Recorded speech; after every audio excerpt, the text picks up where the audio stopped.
So I do want to stress to people like cooking doesn't have to be stressful.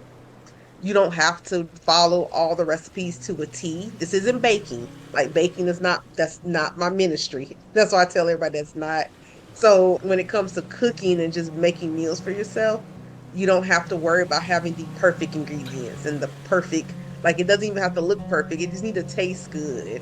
And it needs to be something that you can provide to your family that y'all enjoy and be healthy at the same time because it's possible.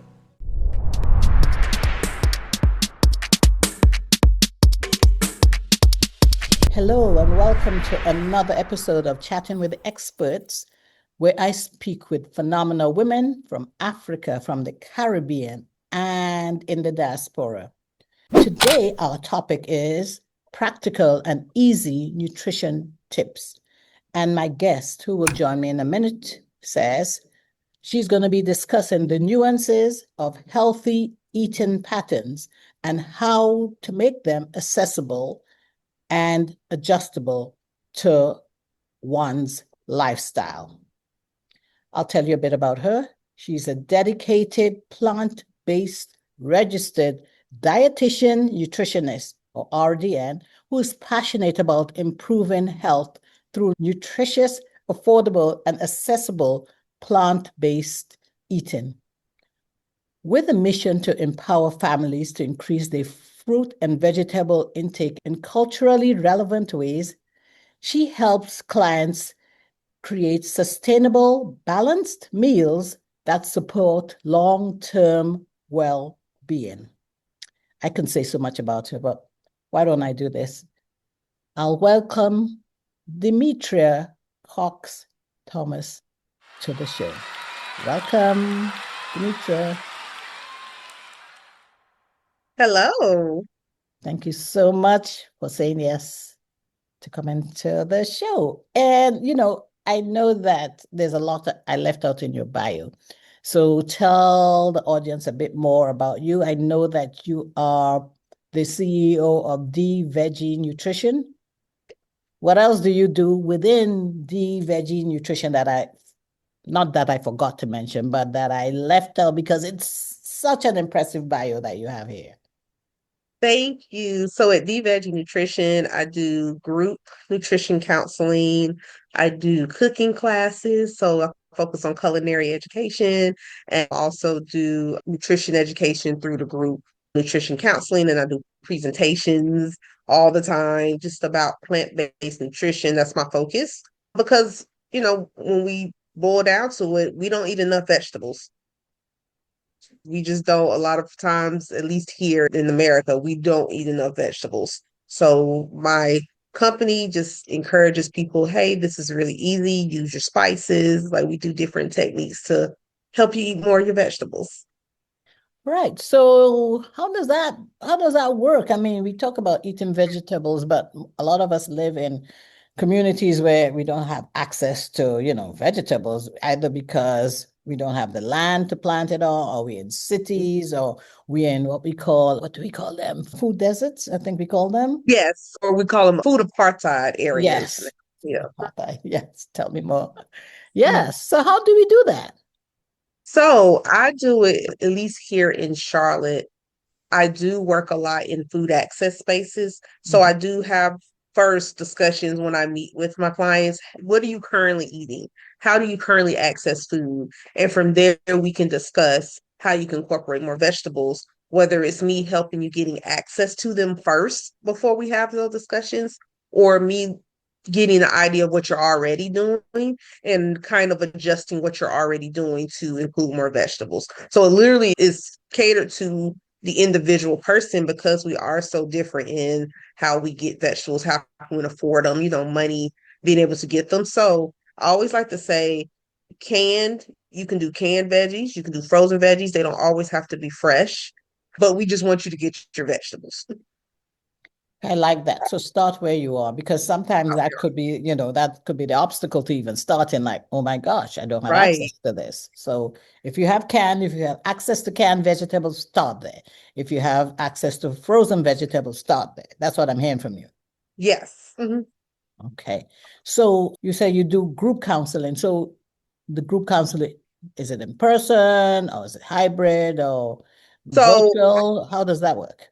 it's hybrid. So I do online group counseling, and then I'm gonna start in person really soon at the co-working space that I host my office at. Okay, all right. And then, we talked about cooking classes. That has to. Yes, Oh, I saw you light up with that, with cooking yes, I classes. love doing cooking classes. Tell us more about that because it's plant-based. So a lot of us are like, okay, plant-based. That sounds limiting. Okay, I didn't want to say boring. Go ahead. So what's been fun? So my most recent course of classes was funded by the Arts and Science Council here in Mecklenburg County. So Mhm. what's been amazing about that is their cultural cooking classes. So Okay. I explore plant-based foods, not like, you know, in the context of what we think of the sad American diet, the things that we may see every day here in America, but I actually explore other cultures and how you can enjoy veggies in the context of using spices. So my first class was Ethiopian. Ooh, I did Jamaican Ital, okay. and then we did Indian last Saturday. All right. And a lot of times, like I had someone text me after the class and they were like, I take like turmeric capsules for inflammation, but I didn't think about cooking more with it or how I can cook more with it. And my class allowed them to explore that, how they can incorporate it more in diet versus relying on a supplement. So that's what we want to hear, how you can bring this into your cooking. Got you. Got you. Got you. Right. So cultural. So now when you do the cooking classes, and I saw you light up with that, I guess you go online, you look for, different recipes that are plant-based, and then you offer your classes. Yeah, so honestly, cooking was my first love. So I have culinary experience before I became an RD. So Okay. this is me marrying those two together. Uh-huh. And I find, like I always say, for me, recipes are a strong suggestion. They're just Okay. inspiration. I Mm-hmm. don't follow recipes. So the Mm-hmm. classes have been very interesting in that, we like last week, I missed one of my ingredients when I was packing up, very important ingredient, garam masala, what to do with the Indian cuisine. So, but we had plenty of turmeric, we had ginger, we had a bunch of other things, and we had to adjust the recipes based on what I had there, and it still turned out delicious. So, I do want to stress to people like cooking doesn't have to be stressful. You don't have to follow all the recipes to a T. This isn't baking. Like baking is not, that's not my ministry. That's why I tell everybody that's not. So when it comes to cooking and just making meals for yourself, you don't have to worry about having the perfect ingredients and the perfect, like it doesn't even have to look perfect. It just needs to taste good. And it needs to be something that you can provide to your family that y'all enjoy and be healthy at the same time because it's possible. You're a girl after my own heart because I've always said to people, recipes were this is made up by somebody. It started with someone who Hey, says, add this, add that. So why can't you now tweak it, to suit you? And if you are missing something, substitute it out, like, add something else. Then you come up with your own recipe. right. Fun. It's fun. Yeah, it's fun involving your family in it. The class I did last week, I had 15 attendees and it was very intergenerational. So we had grandmothers that brought their grandkids. Love We had moms and daughters cooking beside each other. We had siblings cooking beside each other. We had my daughter actually help teach knife skills to some of the participants because she watched me all the time. So it. it was beautiful. It was beautiful to see us coming together to cook and learn new skills. Got you. Okay. So I'm going to ask you another question. So why plant? Why not a little bit of chicken or some fish? So my stance, so I am plant-based. However, I'm not as a plant-based dietitian, I'm not demonizing meat. I don't, so that does set me apart from a lot of my vegan friends. I have lots of vegan friends, but they will tell you meat is evil to them. I acknowledge meat's role in our food system.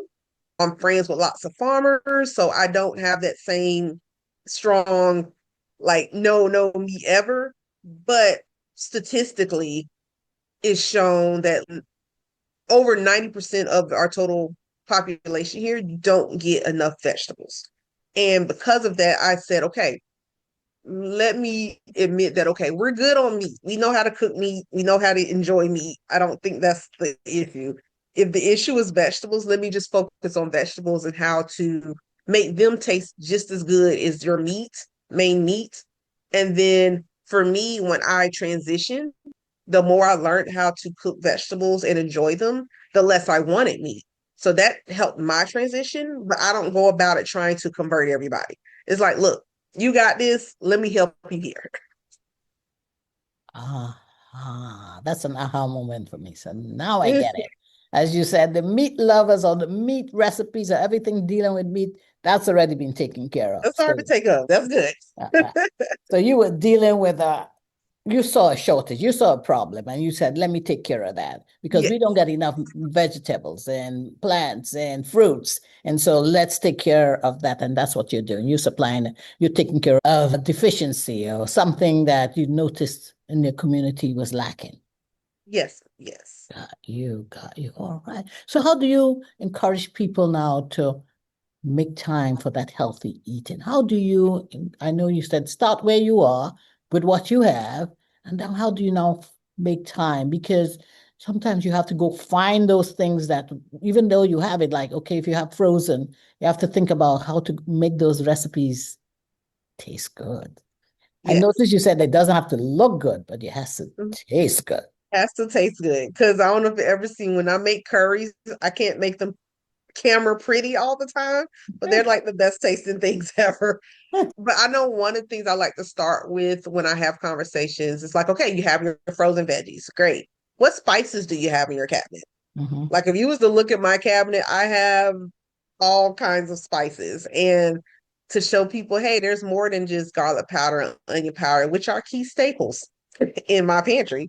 But there's so many other spices you can combine to create different flavors. And I encourage people to be curious because what I realized, some people have gotten to the part of being so rigid with food and having a relationship with food that makes it stressful that they've taken the fun out of it, they've taken the curiosity out of it. I read a lot of culinary books. I follow people online. My daughter's on TikTok. I'm not on TikTok. I can't do no more social media platforms. But on TikTok, I see all the recipes going viral. So marry me chicken and all that. So it lets me know that people are interested in learning how to make delicious things. Mhm. It's just, you know, kind of translating that, okay, you can do this with chicken, but did you know you can apply these same spices and technique to cauliflower and elevate that flavor too in your sides? So just putting myself out there on my platform, showing, hey, this is easy to do, plus up your spice cabinet, grow some herbs. One of the programs I work with at one of my jobs, because I am full time as an extension agent too, we talk about agriculture and growing your own vegetables. Well, sometimes I'll say, listen, with Snap, I work with a market that takes Snap. With Snap, you can buy seeds, you can buy basil plants from the store, and you can grow basil in your kitchen. So even something like a small tip like that can help elevate your meals. It's again goes right back to start where you are. So Mhm. you can buy basil seeds. Yeah, you can, tomatoes kind of spread and you need to prop them up. I was going to say, so tell us about these spices. You said the basics are garlic and onion Yeah, garlic spices. gunpowder is the staples. Yes, they're Um, the staples. Go ahead. I need to know about some of. Let me get something to write it down because you're not going to yes, get away with just saying these are the extra spices because I am trying to eat differently now. And I'm like, what are the spices? Because a lot of us tend to season with, seasoning salts, and we don't yes, think seasoned about, sauce. Mhm. yes, we don't think about other spices. So you talked about tips. I'm going to Tips. write them down. Yes. Hold on, I'm looking for a pencil. Where's my pencil? Where is my pencil? Oh, can't find this pencil right now. Okay, so I'm just gonna have to commit this to memory. Okay, start telling us some of the tips, some of the spices, please. I would love to. So I'm gonna tell Yeah. you a secret game changer. Uh-huh. Smoked paprika in beans. Smoked Smoked paprika. paprika is like it gives you a smoky flavor without having to add meat or bacon. Because I know when I did eat meat, growing up, my dad did use smoked meats, bacon, all those things. Mm-hmm. So I've created that same smoky feel by getting smoked paprika. Mm-hmm. I All love right. smoked paprika. And I know everybody paprika, when they think of paprika, they just think of it as the color, but smoke adds that extra smoky flavor. It's so delicious. Oh, Another thing, I have Indian and Jamaican curry. And they have two different, like, people are like, okay, curry. Curry can be it's so many curry blends. It's a Jamaican curry. I think Island Mountain is the brand that I use. And I use that to make a tofu scramble. I use it to make tofu scramble. yeah, tofu. And I love tofu scramble. And I'm gonna get to this. So I'm gonna put a pin in this after I talk about the seasonings. Cooking techniques help Okay. you enjoy your vegetables, but we're gonna come back to that. All right. But so we got that. I I'm scanning cumin. Cumin is amazing. I use that if I'm doing a Mexican inspired dish, we do cumin. Indian dishes have a lot of cumin. Berbere, Ethiopian How do you spell that, spice. please? Berbere is Berbere. Okay. The So berry. that's the Okay. base of Ethiopian cooking. Okay. Delicious. It has many uses.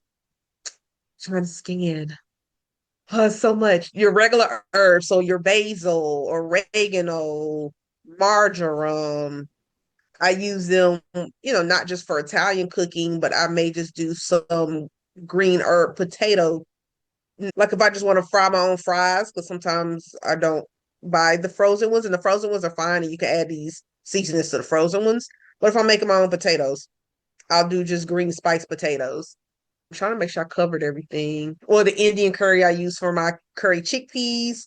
Mhm. This is not a spice. This is an ingredient that I lean heavy on. Coconut milk.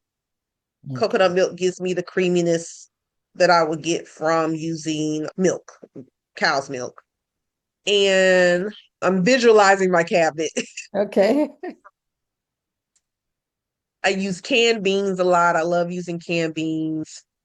Like black Um, beans and Black beans, pintos, chickpeas. garbanzos, yeah, chickpeas, pinto beans. I'm from the South, so I love pinto beans too. Black eyed peas. That's the way I make sure I get the fiber in my protein. A lot of people ask, where do vegans get protein? Is through plant-based foods such as beans. That's the primary one. Oh, Gosh, not go on and on. It's so much, but yeah, those are the ones that stick out to me that I'm visualizing in my cabinet okay. right now. All right. You've given me a lot, so that's fine. I'm not gonna have you draw a blank on trying to remember everything in your pantry. This is quite helpful. Yes, because I mean, I know for sure for me, I've decided to start eating differently. And sometimes I run out of ideas, but at the same time, I come up with my own recipes, as I told you. I don't believe Yes. in sticking to, you know, I don't believe in going through recipe books and just following it, verbatim. I believe in, right? If I have black beans, I can add tofu. I may add a little bit of the garlic, salt, Yes. and squeeze some lemon in it. Squeeze Um, some lemon. Oh, I forgot about the power of citrus. yes. Citrus. I love lemon. I love lime. It's great to finish off your roasted greens. So I do Mhm. want to get into cooking techniques whenever you're ready. Yes, I'm ready right now because I was giving you Okay. my own recipes, but you are the expert. So go ahead. So the other big thing that came out of my classes the last few weeks is that people don't realize that how you cook something can change the whole dynamic of a meal. So Mm. roasted greens, roasted veggies bring out a sweetness in vegetables. One of my favorite roasted recipes is roasted collard greens or roasted and I want to say collard greens because I am from the South, so we love our collard greens here. And a lot of people assume, oh, kale is the thing. Kale is the thing. Don't get me wrong, kale is delicious, but it ain't replacing my collard greens. That's what Oh, it's not gonna right. do. So I roast any green that I get. I like bok choy. I love greens. Spinach is a little too delicate, so I don't roast those. But your heartier, more winter leafy greens, roasting them and then doing like a little bit of salt, but you squeeze a lemon or a lime on top of them when you're finished. Make your Okay. own kale chips. They don't take that long. Very delicious. Roasting potatoes, roasting broccoli, cauliflower, carrots, sweet potatoes. Like just roasting them changes the entire trajectory of that vegetable. Another one that I like doing, mushrooms and tofu. So me, Ah, I didn't like mushrooms until I learned how to cook them. So I grew up at least 35 years not liking mushrooms. And tofu, I talked to a lot of people about tofu, and their beef is that texturally is weird. And I get it. But what I've learned is with both mushrooms and tofu, since they hold water, the mhm. goal I have is to extract the water using we can do it two ways. Normally I can just salt it and I can put it in the oven and it'll pull the water out. Or you can do an air fryer and salt it and then that'll pull the water out. Or if you do it on the stove top, same thing. Just kind of put it on medium high, salt it, and it pulls the water out and it changes the texture. And that's for mushrooms and tofu. Okay, but if you're, let's say you're hypertensive, you can't add the salt. Did you say salt it? Oh, yeah, salted. Okay. I still would say salted because what it does is you don't, with hypertension, what you want to do is not overconsume salt because you still need sodium. Our Mm-hmm. bodies need sodium. So Mm-hmm. sodium is not the culprit. Sodium is not bad. It's the overconsumption of the hidden sodium in our meals.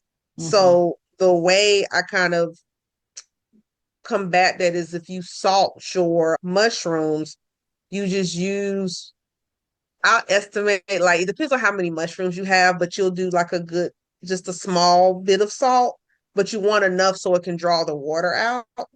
And then it's not salty because we did it last week. And then what you do those, you pair those with other veggies that are not, as salted, or you use other things to season it. But like I said, with hypertension, it's more of managing your total diet and making sure you're not eating a lot of ultra processed things because Mm-hmm. a lot of times cooking at home, you're not using a lot of salt as much as when you go out to eat and you don't know how much salt is in that food. Got you.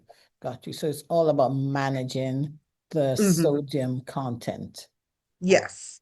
So when you salt it to draw the water, what do you do with the water that's drawn out? Do you Oh, it use evaporates. it? Okay, Yeah, yeah, it evaporates. It's not that you're yeah. going to It just use it, evaporates. use it for stock or anything like that. Mm-mm. Gotcha, gotcha. This is sounding delicious. I mean, if we Mhm. had time, we should have had you, actually do a demo Cookie for us. demo. Oh, I have to come back. I'll do the Yes, cooking. I love we cooking have to have you come back. We have to have you come back. Oh my God. You've already made, the question I was planning on asking you is how to make healthy eating not stressful, but you've already made it fun. So you've demo. I'm answered that glad. question. Okay, okay. So, oh boy, we almost out of time. Your classes, as you said, they're hybrid, which means it covers both in person and online. So someone watching this who was already enjoyed hearing how much fun your classes can be because you're fun. If they are trying to get in touch with you, how can they do that? I mean, how can they join your class? How can they join your group counseling, cooking classes? How can they get personalized support from you, Demetria? Okay, so right now, I'm encouraging everybody just to follow my social media, which Okay. you will share with them. So I am on Instagram at DVeggieRD. Mhm. I'm on Facebook at Demetria L. Cox, and I'm also on LinkedIn at Demetria Cox-Thomas. That's where I'm sharing all my offerings. I'm inviting you to join my email list, which I'll have the information on the social media platforms and at my website, dveggierd.com. So please join my email list and it'll have all the details because the schedules vary. I tell people I'm doing this, but I'm also working full time as an extension agent, what allows me to do food and nutrition programming in the community in another way. So I'm doing both at the same time. I'm also an adjunct professor at Johnson and Wales for their nutrition program. So I'm doing a lot of side quests. But to just keep up what I'm doing, I'll update my social media. I'll keep you in touch. Please join my email list and I'll make sure that you'll have the information. Oh my word. As I said, this is really all, when I say this, Chatting with the Experts is all about encouraging, empowering, and educating women all over the world. And so if you would like to be part of the community that encourages, empowers, and educates women all over the world, just like Demetria did, please reach out to me on my website, which is chattingwiththeexperts.com. I'm also on LinkedIn. Just go to my business page there, which is Chatting with the Experts. I am on Instagram at chat_podcast_experts. That's my handle there. I'm also on LinkedIn. I just said that. You can also follow me on Facebook on my business page, which is Chatting with the Experts. And we have a YouTube channel. Subscribe to us there, and you will be able to hear other just as amazing women, just as Demetria, where you will listen to and view them, of course, talk about the so many inspiring topics, way beyond what I can list today. So now, Demetria, we will open up the floor to those who have joined us so that they can have an opportunity to speak with you and hear more in depth about all the ways you are helping the community in which you live and those all over the world who can tune into your hybrid classes online through social media. You don't have a YouTube channel yet, do you? Not yet. We're working on it. So stay tuned. Thank you so much, Demetria, for making this such a fun conversation. I've taken down all these not recipes, but all these spices. And yes, cooking techniques. I'm going to try them. I'll get back to you and let you know how successful they have been. Thank you so much.